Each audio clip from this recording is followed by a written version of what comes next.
For about 11 years now, I've, male 37, been pretty close with John, male 38. We met at a job in my mid-20s and were pretty regular company up until the pandemic, where our hanging out, including a circle of mutual friends, has taken a decline but isn't extinct. John and his partner Jane, female 36, have been together for about 8 years now, engaged for a little under 2 years, both with a child from previous relationships, so they have taken trips with their kids near yearly, and I've been happy to help visit John's, now their, home and check on things, take care of their animals, etc. while they're gone. I've helped them out with other projects tasks over the years, and most recently, picked up Jane from the airport returning from a work trip and got her home this past winter during a snowstorm because my vehicle could handle it. Generally, I have been present and helpful on top of our base friendship. About 5 weeks ago, I find out from a mutual friend their wedding is coming up, and invites went out a while ago. Everyone in our circle but me invited. As a gay guy, I've experienced being iced out of some of my straight friends' lives and events in ways minor and pronounced, but this one has definitely been something that has had me thinking about my time and energy with people. I decided I would take the hint and begin to distance myself. 3 days ago, John texts me asking if I'm around in early to mid-August. I say I am. John asks if I wouldn't mind visiting like I have before to look after the animals and property. I said, sorry, I can't. He calls to talk about it. We run through the same conversation, polite but a bit tense. So I finally say, I just won't be visiting your home. After a moment of silence, I bring up that I'm disappointed that I appear to be the only person in our group of friends not invited to his wedding, and that I can't be helping like I have before if I'm just a background friend at this point. I wrap up the call positively and sincerely with me wishing them a good wedding and trip, and that maybe we can grab drinks soon. Jane reaches out 2 days ago, sending follow-up texts saying John is upset about what I said, and with her because she made the final calls about friend invites, and that I am taking this the wrong way. There is only so much capacity, and that the others in our friend group have partners that took up space. She adds that she hopes I'll change my mind and help out them out because it would put John's mind at ease. I'm not entitled to the company of others or invitations to anybody's events, but am I wrong for setting my own boundaries in response to theirs? I try not to frame my friendships as transactional, but they obviously want something out of me here, despite their not inviting me and then avoiding even bringing it up with me until they needed help with covering their honeymoon. John and I met up. Now for a few comments before the update. Not the idiot, not even a little bit. Shaking my head. What did your friend group have to say about it? Then OP replied, definitely some surprise. The only reason I found out was because one of them, who lives a bit further away, reached out initially trying to coordinate some plans, get-togethers around the weekend of the wedding, assuming I'd been invited since John and I were close. I've let him follow up with the others, as I didn't want to interject so close to the wedding and make it about me. Comment 2. Not the idiot. People hate confrontations. People hate being called out. People hate admitting to themselves that they are mangy old bigots. How you proceed from here is up to you. I have a view, but you don't ask for suggestions. But clearly they don't consider you their friend, and you don't owe either of them your kindness. Then OP replied, shoot away with any suggestions. We're on an internet forum. It's part and parcel to me. Comment 3. Not only are you not the idiot, but you should send them this thread so they can see how many random strangers are chewing them up. This happened to me once, by the way. Didn't get an invite to the wedding, but did get asked to help move the bride into their new place. LOL, how self-absorbed and offensive. Fuck him. Then OP replied, I'm tempted to share it. Haha. Comment 4. Hi Jane. You are entitled to invite anyone you want to your wedding. So if +1s rank above me in importance, that is your choice. But I perform favors for people based on our level of friendship, so I will need to decline based on the level of friendship you and John have shown to me. Have a great wedding. Maybe one of your closer friends can take care of this for you. Comment 5. Not the idiot. He expects you to be here for him, but he wasn't there for you. They couldn't find one more place? I don't blame you for being hurt. Let John find other people to check on his place and his animals. Now for the update. I previously posted about being passed over for invitation to a wedding while being asked to perform a favor for the couple who did not invite me. Yesterday afternoon, A few days after John made the initiating contact that led to this altercation, he reached out by text, telling me the following: "I want to take you up on that drink tomorrow, if possible, and I want to apologize for my royal fuck-ups in person." I agreed to meet. After we kicked off with a round of shots, John's first line was that he failed me as a friend in this situation. With non-family invites, Jane apparently seemed very preoccupied with a philosophy of couples over singles at the wedding, and he had previously voiced that he felt it was exclusionary and silly. But I guess Jane prioritized couples on the first round of friend invites and told John that it will be easier to fit in others after receiving RSVPs. John backed out and says he felt that going along with her initial plan of inviting the rest of our circle, who are, God bless them, coupled up, and not me, and had faith the RSVP thing would materialize. She ended up using the bit of space to plug in some more family. John admitted he basically folded and felt ashamed enough that he could not find a way to tell me. He knew reaching out to me about that favor was a risk, but took it anyway because he wanted someone he could trust.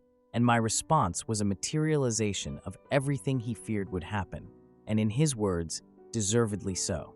He told me a wedding should be a gathering of your family and company who have been a part of your lives and who you want to be a part of your lives, and I fit that bill to him by any measure. He, trying to accurately paraphrase, said I've done more than most of the people on the guest list for him and his family over their relationship, including help making memories with trip coverages and helping build their back deck with him to share meals and host events over the last 6 years. He got visibly upset when he said, with the shot and the drinks we were sipping on kicking in, that he can't believe Jane even considered holding my single dating status against me after I got her home safely during a snowstorm earlier this year, and that he did not more adamantly confront that bullshit reasoning the instant she voiced it. He is even more pissed that Jane reached out to me in the manner she did after my original phone call with him. John acknowledged it would come off as hollow at this point, but after a few exchanges with Jane said there would be no more nonsense, and I would at least get a proper invite and +1 if I wanted, and they would make it work if it was even desired by me at this point. He said he is not going to try to do panic damage control, but will be upfront with our circle. One has already dropped the wedding, and I guess another couple has said something else by his reporting, like he was with me for his faults, because he and Jane deserve the blowback, and he needs to earn trust back, if it's at all possible. He has also made it Jane's problem to find a friend who can come out 9 days in a row to care for the home and pets. With a smirk, he said she's having a hard time securing it and may likely have to hire help. I told John I really appreciated his owning up to this, and it was good to see the friend I had shine through here. I told him that I have always appreciated him and Jane's friendship, so it hurt when I was excluded and not even addressed. I felt that close enough anyway, and I obviously don't mean to complicate his wedding. I've always thought him and Jane were great for each other, earnestly. I have supported them as best as I can, and I've been confused about what I have done or haven't done to be iced out.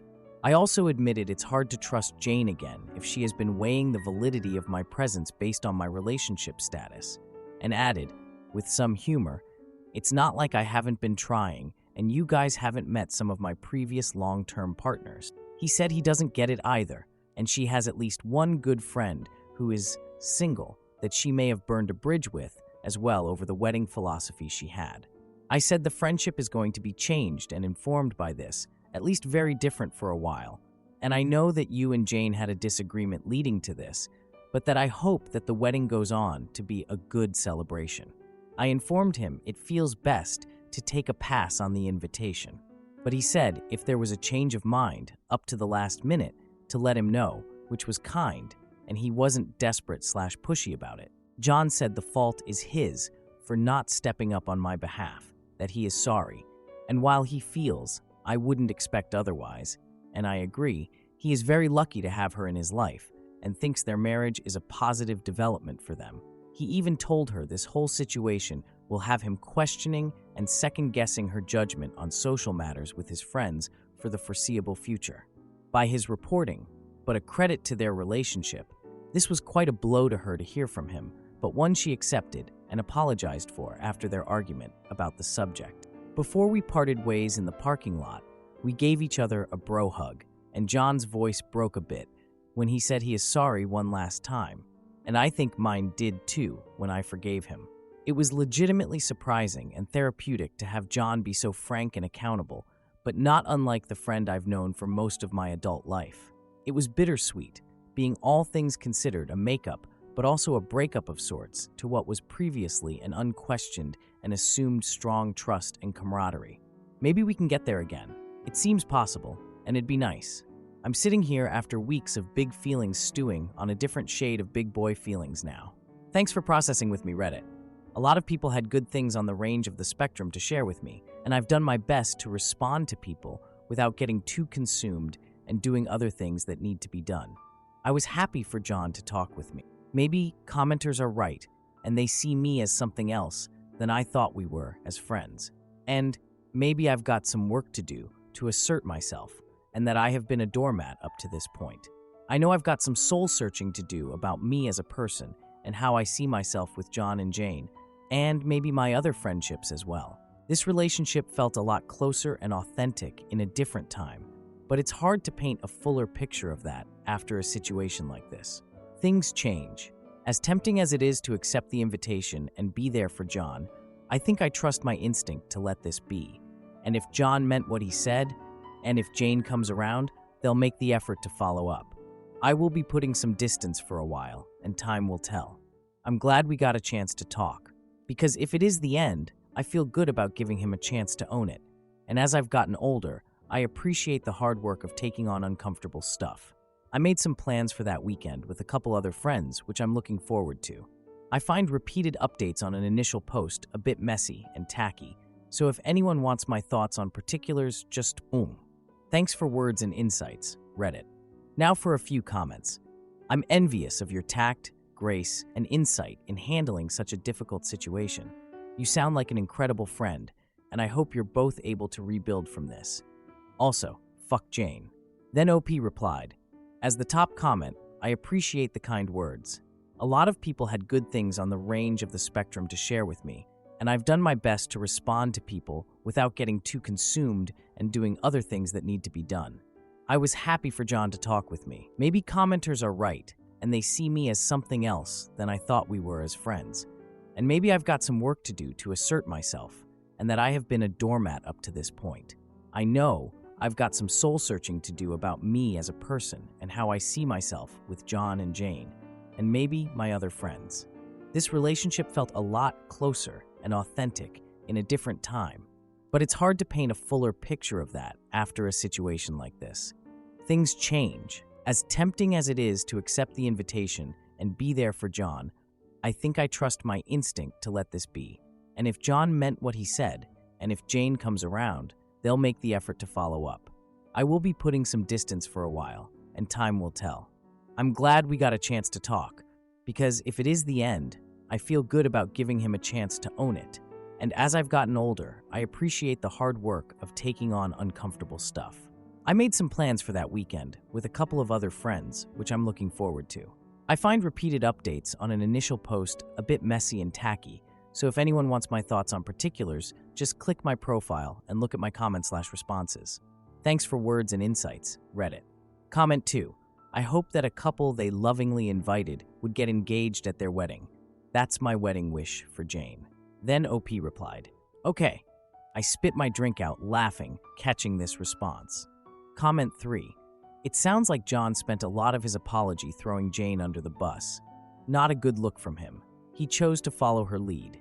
He is fully responsible and should have owned up to their agreed-upon decision to give priority to couples. Even if he didn't feel good about agreeing, he did by doing nothing, so this was his plan too. Then he chickened out on talking to you about it. Sounds like he's good at taking the easy way out when he has to make uncomfortable decisions. If he hadn't needed to try to take advantage of you again, he wouldn't have ever talked about this with you, and he would never have tried to fix this if your other friends weren't taking a stand on your behalf.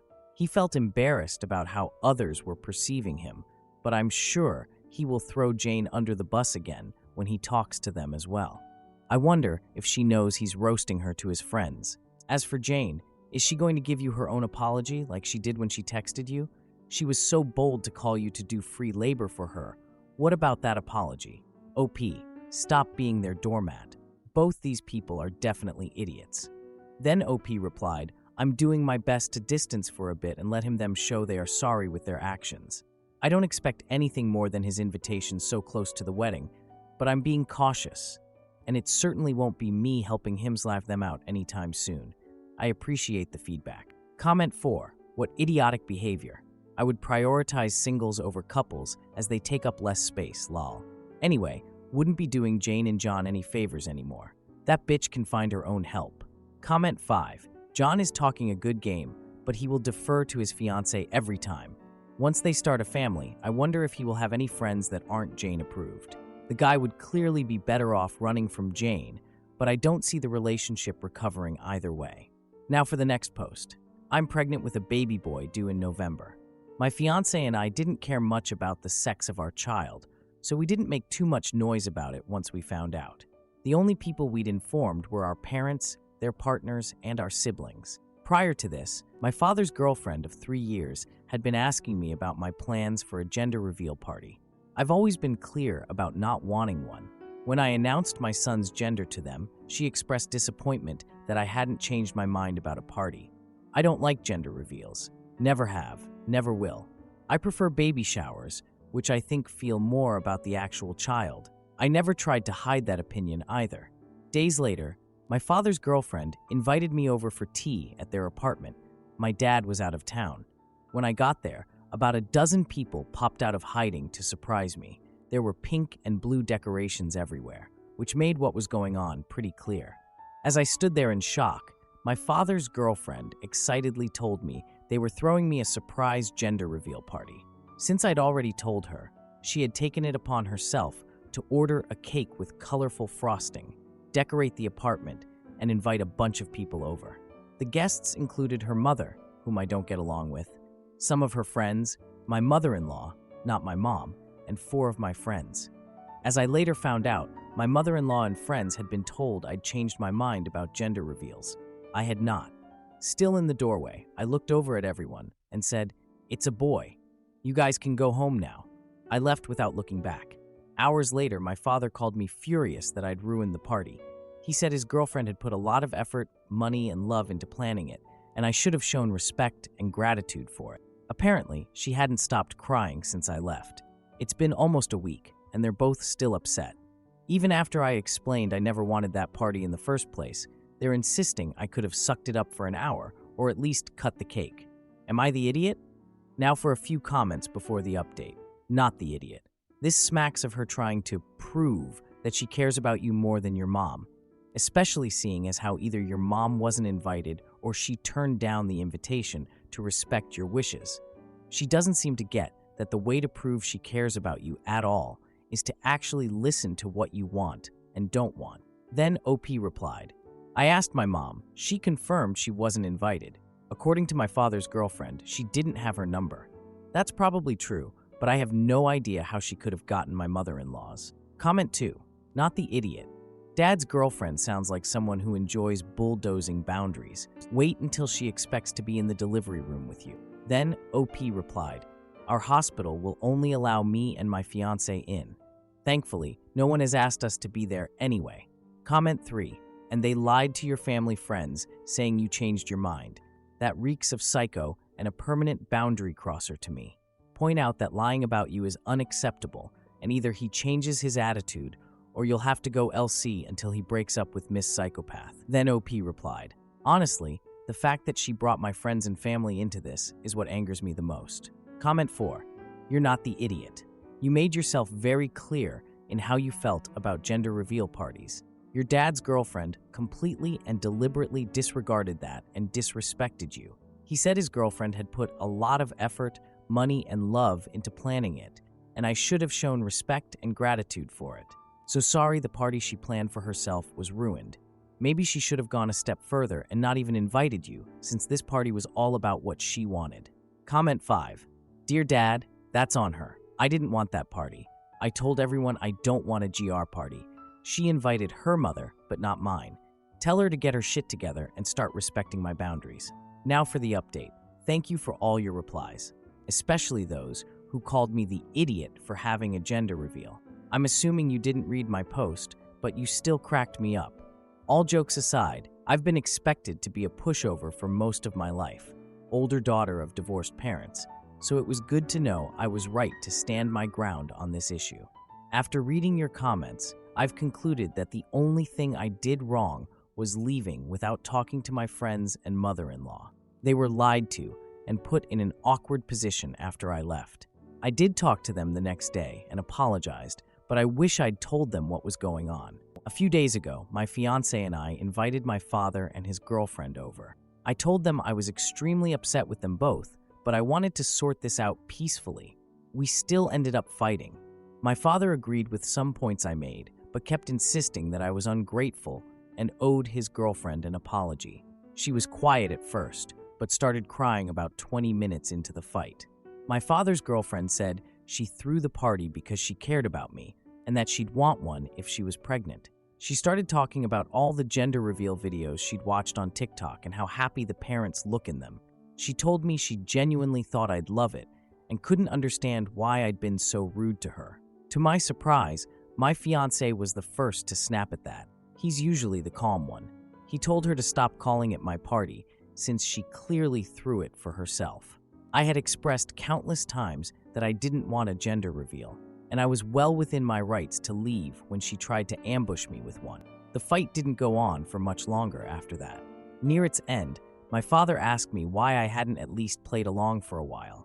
I told him I went there expecting to spend an hour with someone I've been meaning to get to know better, not to spend my entire afternoon entertaining a dozen people, more than half of whom I either didn't know or didn't like, who got together to talk about my child's privates.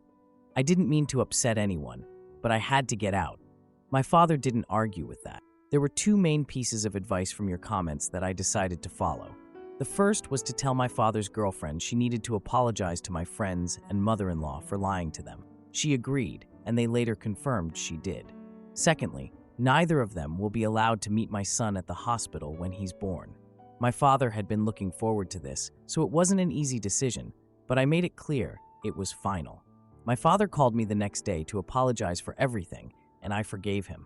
I don't expect an apology from his girlfriend, but I'm done feeding that fire. My life is stressful enough as it is. My son will be here in November. He already has a name, and we've just started working on his nursery. I truly can't wait to meet him. Also, sorry for including 4 twice in my first post's title. Now for a few comments before the next update. Gender reveals are still a cringe, and always will be. Then OP replied, meh. There are dozens of reasons I dislike gender reveals, but I don't think that's one of them. I do agree with it though, but I like plenty of cringe stuff, so that wouldn't be enough for me to dislike something. Comment 2. For the sake of your mental health, do not tell anyone the names you have chosen. Then OP replied, oh, we're not saying anything until birth. The only people who know besides us are my best friend, who will be my son's godmother, and her husband. Comment 3. Rule number 1 for pregnant people is not to surprise them. I've never heard of a surprise gender reveal before, or someone else throwing it other than the couple. There were some surprise showers though. Those were not usually appreciated either. It just goes to show how much she cares about you and your son's health over giving you this party. Side note, November is the perfect time to have a baby. The weather isn't too bad for the early appointments. Depending on where you live, I'm in the Northeast US, but it's also a good excuse to stay home during the early bonding months. And you're not too pregnant during the hot summer months, which I think is the most important. You're probably in a completely different area of the globe. I hope you all have a surprise-free rest of your pregnancy and birth. Then OP replied, yeah, I wouldn't appreciate a surprise shower right now either. I usually have nothing against surprises, but indulging in them while pregnant feels like a nightmare. I live in the southern hemisphere, so my baby will be here right before summer. But I'm used to the warm weather, and at least I won't be pregnant anymore when it gets really hot. Comment 4. I find this weird. Not from you, but from your father and GF, who somehow expected you to like what they surprised you with, even though you expressly stated you didn't want one. Sounds like they had a specific idea and ran with it all while refusing to listen to anyone else. At least, it's sorted. Comment 5. I really think OP deserves a major round of applause. So many people come to Reddit after having sucked it up and put on a good show. She walked right out and chose to stand her ground. This whole situation has the healthiest conclusion I've happened across. I'm so happy for you and your husband. Your future baby is really in for a good start with people who genuinely love him and want the absolute best life. Parents who are willing to enforce tough boundaries and not give a fuck about others' drama are the real heroes. Now for the next update. Hey everyone, it's been a while. Hope it's okay for me to update here. I remember promising myself I'd make a final post as soon as the dust had settled, and I'm pretty sure the time has come. First of all, I'm a mom. My son was born in November, and he turned 3 months old a little over a week ago. He's beautiful and perfect, and I still can't believe he's here. Secondly, I have some updates on my father and his girlfriend. Most importantly, they broke up last month. Turns out they were cheating on each other. I don't know much about this that isn't gossip, I can't confirm, but I did have some minor problems with her after my last post. About a week after the conversation I mentioned in my previous update, she became fixated on trying to find out my son's name. According to her, there was a personalized gift she wanted to get me that would need it. She spent 3 weeks asking around about it before giving up. I didn't invite my father's girlfriend to my baby shower. Almost definitely a dick move, but I didn't want her there. She was still on her name crusade at the time, and it was becoming exhausting to deal with. My mother was the one who threw it, so it didn't make sense for her to be there anyway. My fiancée and I had dinner with her and my father instead, which did end up being nice. She gave us diapers instead of the personalized gift, and it was quite honestly the best thing she could have gotten me. Nothing happened when I went into labor, at least not on that end. I introduced my son to my father through video chat. He kept his part of the deal and didn't visit us, but I later found out his girlfriend did try to convince him to. They came over to meet the baby a bit over a week later. Her mother was visiting them at the time, and I allowed her to join us, despite the fact I never got along with her. Awful decision. She complained the whole visit. Also, according to her, I had it easy because of my C-section, so she felt the need to tell me her whole birth story. Joke's on her. My kid can kill Macbeth. All jokes aside, my father was particularly upset about this. He told me he had a huge argument with his girlfriend afterwards because her mother ruined his first time meeting his first grandchild. The holidays went fine.